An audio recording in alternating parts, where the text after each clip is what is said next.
It is better to offer no excuse than a bad one. If freedom of speech is taken away, then dumb and silent we may be led, like sheep to the slaughter. My mother was the most beautiful woman I ever saw. All I am I owe to my mother.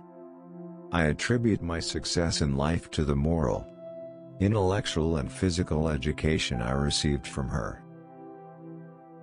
Human happiness and moral duty are inseparably connected.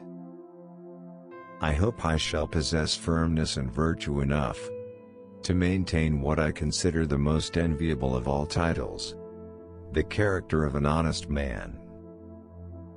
There is nothing which can better deserve our patronage than the promotion of science and literature.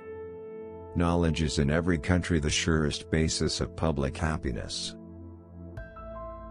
Associate yourself with men of good quality, if you esteem your own reputation, for 'tis better to be alone than in bad company.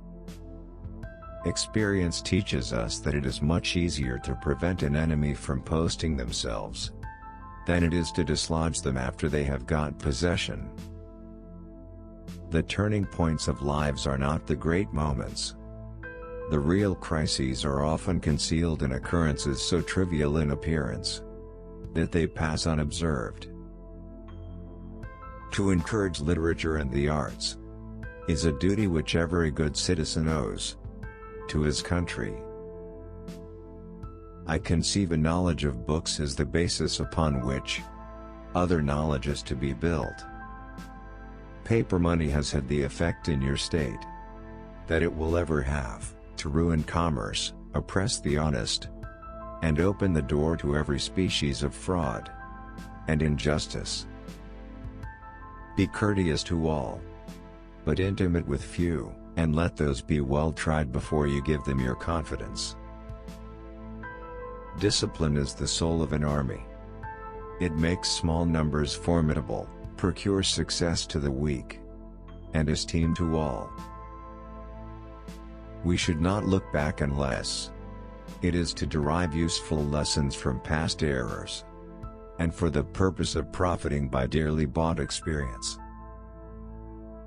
The great rule of conduct for us, in regard to foreign nations, is, in extending our commercial relations, to have with them as little political connection as possible. Nothing is more essential than that permanent, inveterate antipathies against particular nations, and passionate attachments for others, should be excluded, and that, in place of them, just and amicable feelings towards all should be cultivated. It is substantially true that virtue or morality is a necessary spring of popular government. The rule, indeed, extends with more or less force to every species of free government.